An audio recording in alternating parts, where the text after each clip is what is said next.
কতগুলো teaching method আছে আপনার এগুলো জেনে নিতে হবে। তো আমাদের কাছে নোটস আছে, তো আমরা তো পাঠিয়েছি, ম্যাক্রো টিচিং মাইক্রো টিচিং আমরা তো নোটস তাহলে পাঠিয়েছি, স্যার এগুলো এটা তো কি লেখা আছে ম্যাক্রো তো। টিচিং বলবো? হ্যাঁ, এটা কি ম্যাক্রো টিচিং ই বলবো? এটা তো ম্যাক্রো টিচিং এর মধ্যেই পড়ে। কিন্তু হ্যাঁ। বিষয়টা হচ্ছে তুমি দেবে ডেমো টিচিং, সেটা ম্যাক্রো হতে পারে মাইক্রো হতে পারে, পুরোটাই টাইমে। এক নম্বর কথা, ম্যাক্রো আর মাইক্রো এই দুটোর মধ্যে পার্থক্য টাইমের। কিন্তু এখানে যে টাইম আছে 40 মিনিটের টাইমটা, সেটা হচ্ছে 2.5 মানে 2.5 মিনিটের মধ্যে তোমাকে কভার করতে হবে।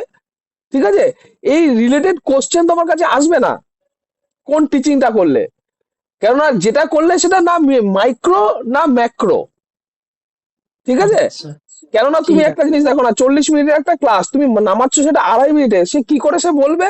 এ তো হাইব্রিড টিচিং হয়ে গেল, ম্যাক্রো আছে মাইক্রো আছে সবই আছে। ঠিক বুঝতে আছে। পেরেছো আমি কি বলতে চাইছি?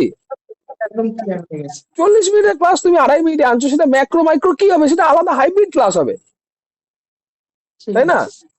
আচ্ছা, এবার বলো, আর কেউ ইন্টারভিউ দেবে না তুমি ইন্টারভিউ দেবে? আমার তো হয়ে গেল। আচ্ছা, তোমার এবার ইন্টারভিউ বাকি আছে তো, দেবে ইন্টারভিউ? সেই আজকে, আর না দিলে না দেবে, কি হয়েছে?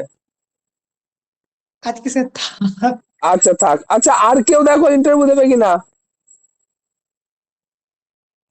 আর কেউ ইন্টারভিউ